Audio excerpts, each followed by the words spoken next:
Reconocer la dimensión ética y técnica de la comunicación política pública en la construcción de una ciudadanía informada, crítica y participativa fue el objetivo del segundo foro realizado sobre el SINAR el pasado 31 de julio en la Asamblea Legislativa.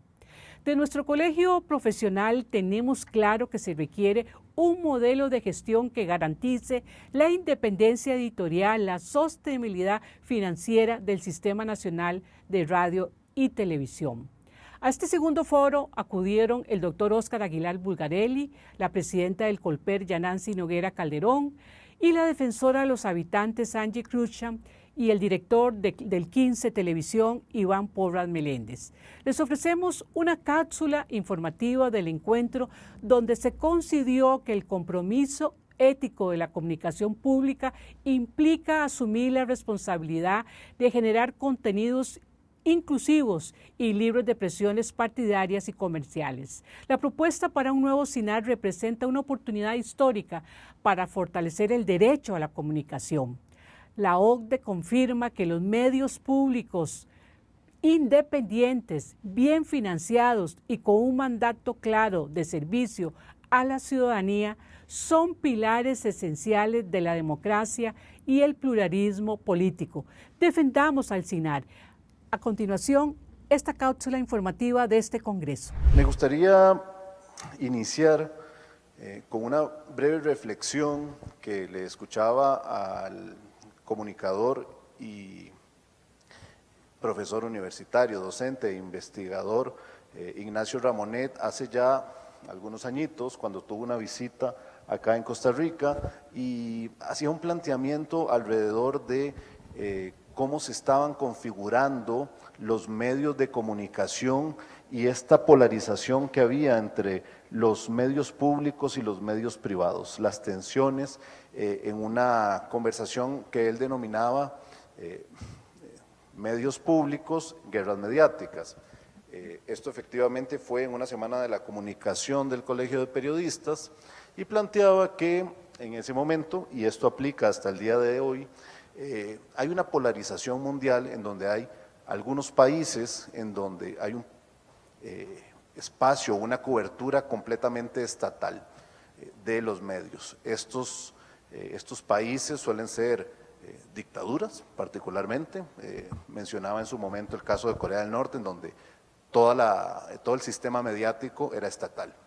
Y por otro lado mencionaba el caso de la mayoría de los países y del resto del mundo, en donde la mayoría de los medios eran privados y donde habían muy pocos ejemplos de medios de servicio público. Después de esto mencionaba que habían un caso particular, que era el caso europeo, en donde había un ecosistema de convivencia entre los medios públicos y privados y que los medios públicos en su momento habían sido protagonistas, habían llegado primero a la mesa de diálogo y que a partir de una visión de servicio público fue que se construyó la lógica de comunicación, un poco esa lógica de la cual después nos relataba Yanancy en su exposición, que es la herencia de una BBC, de una radio-televisión española o una televisión pública francesa, estos países en donde llegó primero la televisión pública. En Latinoamérica, en la mayoría de los casos, también llegó primero la televisión pública, la televisión estatal. Costa Rica es de esos casos de excepción en donde la televisión privada llegó primero. Y eso, en cierta manera, creo yo, ha determinado también nuestro propio ecosistema. Por lo cual, la lucha por un sistema público de servicio que se enfoque en la persona como un ciudadano de una democracia y no nada más como un consumidor de información es fundamental. Y ahí creo que viene el rumbo hacia donde quisiera llevar esta conversación, esta dicotomía que hay entre lo que Yanancy mencionaba, la posibilidad, si nos planteamos desde si nos posicionamos desde una política de Estado, desde una visión, la perspectiva de lo cultural y la tensión que se genera siempre hacia la rentabilidad. Pienso en medios como Radio Televisión Española, que voy a aprovechar, como sé que se ha mencionado varias veces, que ha estado en el histórico de la relación con el CINART, pero que no se habló de su financiamiento. Entonces me gustaría iniciar con usted, por favor, don Óscar. Vea, esa pregunta es de fondo. Lo que pasa, en primer lugar, hay que saber utilizar los recursos. Le pongo un ejemplo. Hoy día, Canal 13, los sábados, está repitiendo Marco Ramírez. Marco Ramírez fue mi idea. Y lo estrenamos hace 45 años, en 1980. En 1980, Marco Ramírez nos costó cualquier cosa, comparado. ¿Por qué? Porque hubo una economía inteligente de recursos, que no había desperdicio, pero a su vez había una gran entrega de aquel personal. O si usted quiere, le pongo un ejemplo más reciente que hicimos, que fue el programa Gente como Nosotros, en donde los domingos hacíamos un programa en directo, 4 horas, desde 4 puntos diferentes del país, Punta Arenas, Limón, con Grecia y la sede central. Y llegamos al punto en que todas esas salidas no nos costaban, porque la gente ponía el servicio, el hotel, la comida, los viáticos, la gasolina, etc. Entonces, ¿cómo se hace sin dinero? Primero, si la gente se siente identificada con la institución. Hoy usted va a una provincia a decirle, mire, usted pagaría un programa, apoyaría para que el CINAR venga con sus cámaras y sus camarógrafos a hacer un programa, y le dice que no. Pero cuando usted llegaba y le decían, no, ¿cuándo van a ir? Mire, ¿con qué nos ayudan? Entonces ayudamos. Usted tiene que empezar con una economía lógica de recursos. Ahora, por otro lado, parte del gran problema que tiene el CINAR es que su presupuesto ha venido a la baja en cuanto a la asignación que tiene que darle el gobierno. Vea, yo sé lo que es pelear con un ministro de Hacienda, que lo llame a usted y le diga, mira, te llamo para informarte que el año entrante te voy a rebajar el 80% del presupuesto. Así, de plano. Pero, ¿qué pasó? ¿Qué hice yo? Aparte de mandarlo a pasear ahí por lugares impropios, fui a hablar con el presidente Carazo. Y Carazo lo llamó y le dice, señor, eso no es así, devuelve el presupuesto, punto. Podríamos pensar que se necesita una primera inyección presupuestaria, claro, para echar a andar un medio como el CINART. No, por supuesto, imagínense, cuando yo empecé el 15 de septiembre de 1978, el presupuesto 100% era estatal. Sí, ese era como señora diputada, mucho gusto. Bienvenida, señora diputada, a este foro. Muchas gracias por acompañarnos. En ese momento el 100% del presupuesto era un aporte del Estado, obviamente. Bueno, me gustaría en esa línea tal vez preguntarle a Yanansi, que nos hizo un recorrido amplio sobre estas experiencias europeas, ¿cómo ve este proyecto de ley en esta búsqueda de lograr calidad en lo que estamos viendo? Porque creo que esto es muy importante, no solo calidad en la forma, sino en el fondo, que es muy importante. Yanansi nos mencionaba, por ejemplo, el referente de la BBC en sus mismas clases, en el protocolo ético que utiliza la cadena inglesa, y me gustaría saber cómo podemos aplicar esa experiencia a Costa Rica. Aprovechando que está la señora diputada, el proyecto de ley al cual se refirió don Óscar realmente no es una transformación, o sea, no es que cambia totalmente la ley actual, introduce palabras claves, don Óscar mencionó varias, ¿verdad? Y yo creo que eso hace, pensaría yo, nunca he participado en política, pero pensaría yo que eso hace mucho más accesible la posibilidad de que diputados y diputadas puedan implementar los cambios. O sea, no son cambios radicales en la redacción del proyecto, son aclaraciones cuyo significado es muy significativo exactamente para la consolidación de la estructura institucional del SINAR, porque luego falta toda la otra parte, y bien lo acaba también de mencionar don Oscar, ¿verdad? O sea, la plata es fundamental.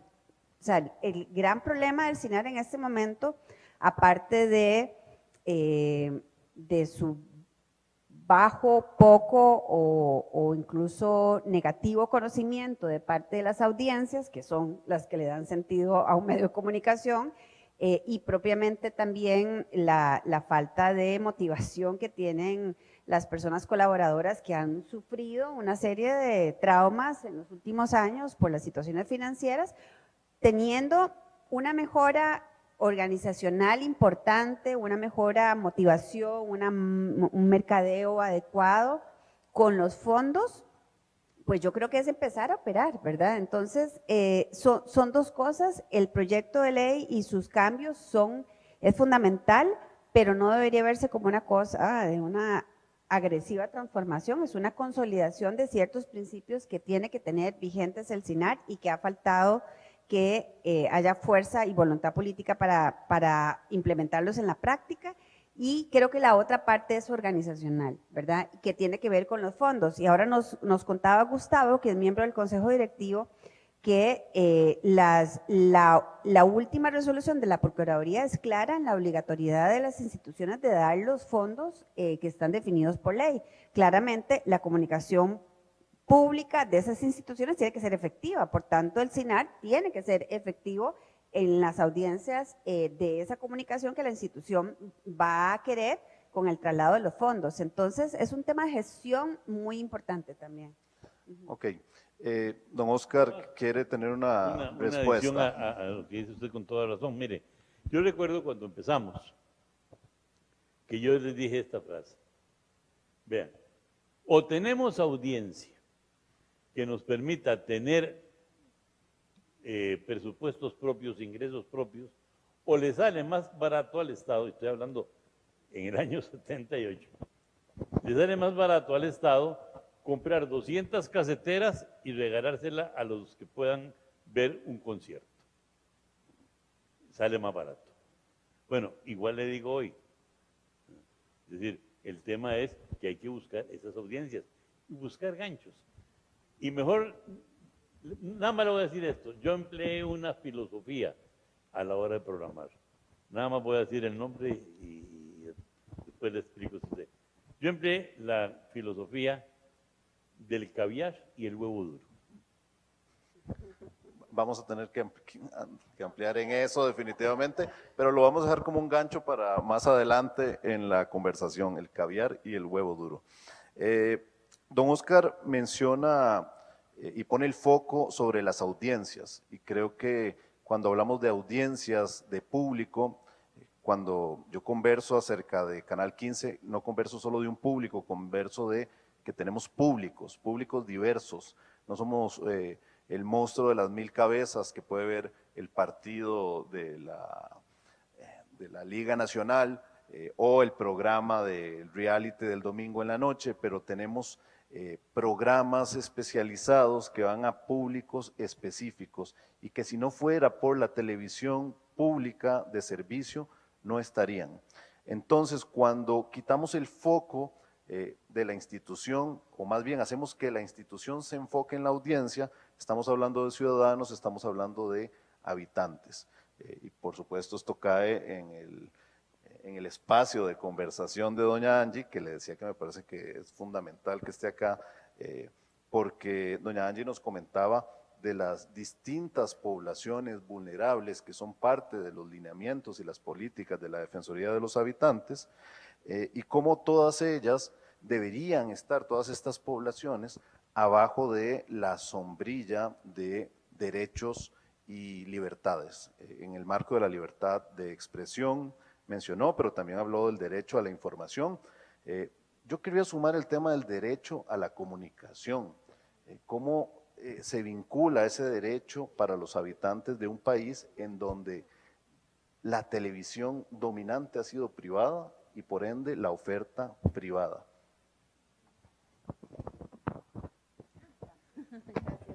Sí, muchas gracias. En realidad yo creo que en efecto el llamado que ha hecho la Defensoría de forma reiterada es que el Estado le garantice a todos los habitantes y a todas las personas la posibilidad de, ¿verdad? Ya sea la posibilidad de accesar a información, la posibilidad de poder expresarse libremente, de manifestar sus conocimientos, pero también de poder adquirir conocimiento.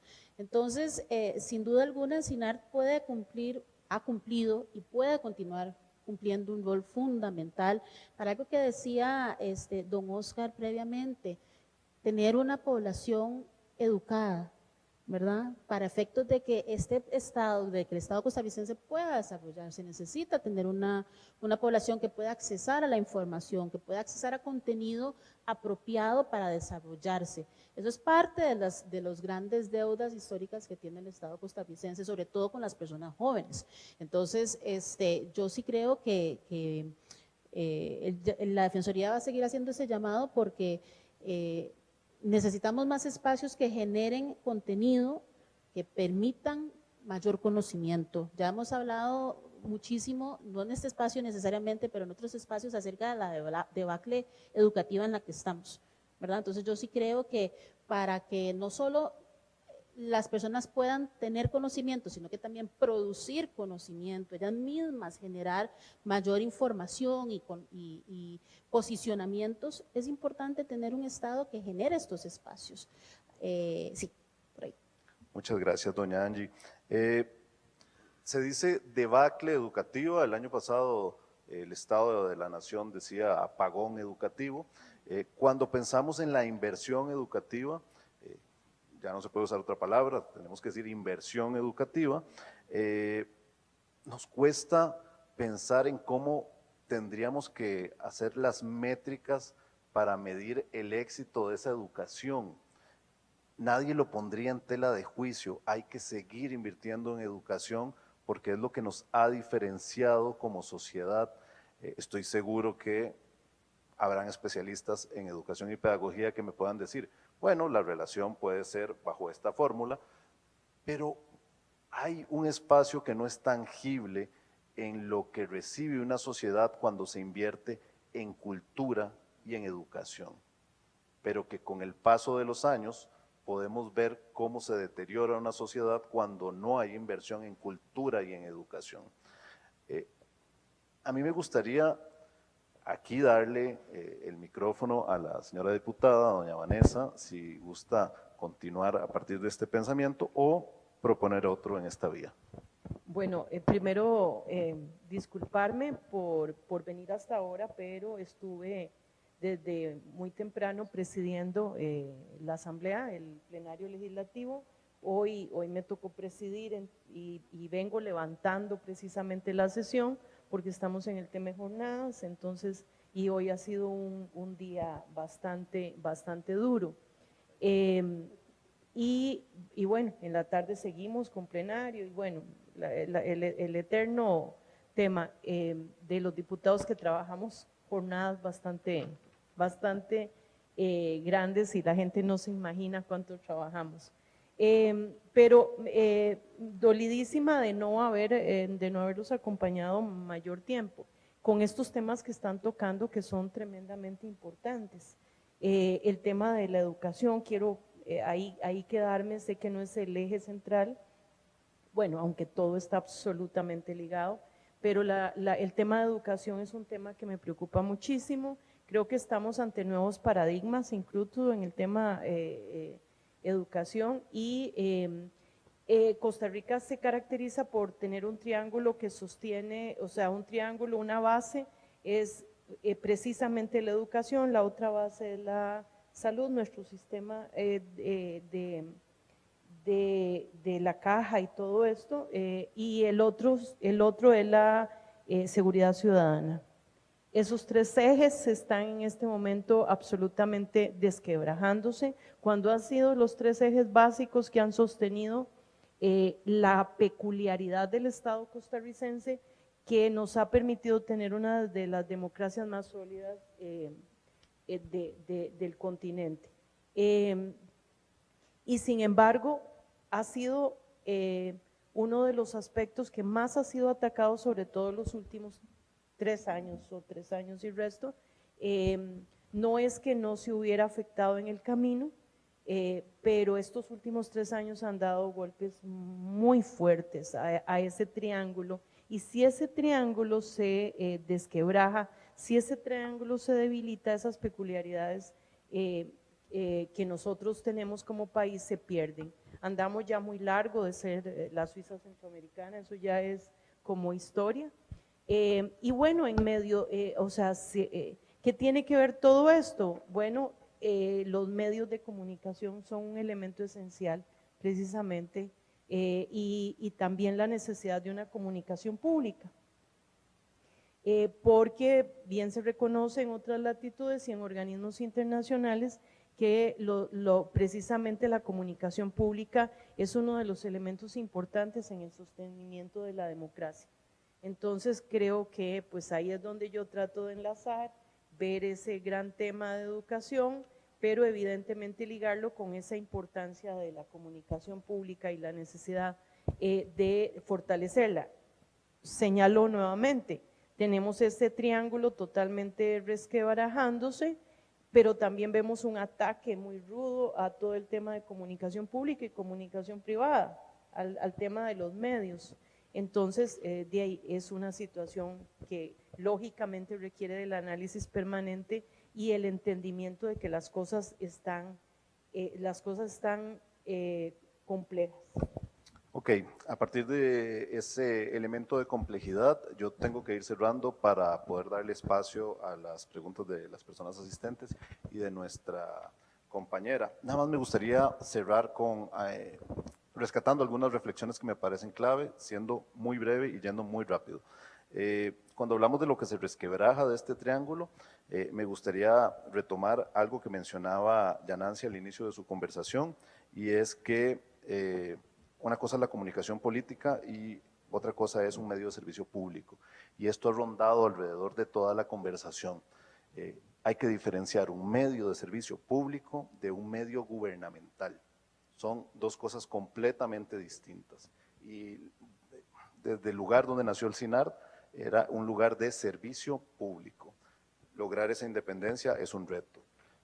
Después, doña Angie nos comentó del paradigma del derecho a la información a partir del cual se le quieren o buscamos como sociedad democrática brindarle un espacio a las diferentes comunidades que han sido históricamente vulnerabilizadas. Aquí yo querría subrayar que es en la televisión pública donde muchas veces estas comunidades tienen un espacio de voz, tienen una voz donde no la tienen en la televisión comercial, porque no son lo que andan buscando las pautas o el espacio más de la publicidad. Por último, quisiera cerrar con el comentario de don Oscar, que en este momento lo más importante es fomentar una sociedad que construya hacia la inteligencia y rescatar la palabra clave cultura, que está vinculada directamente a educación cuando hablamos de medios de comunicación.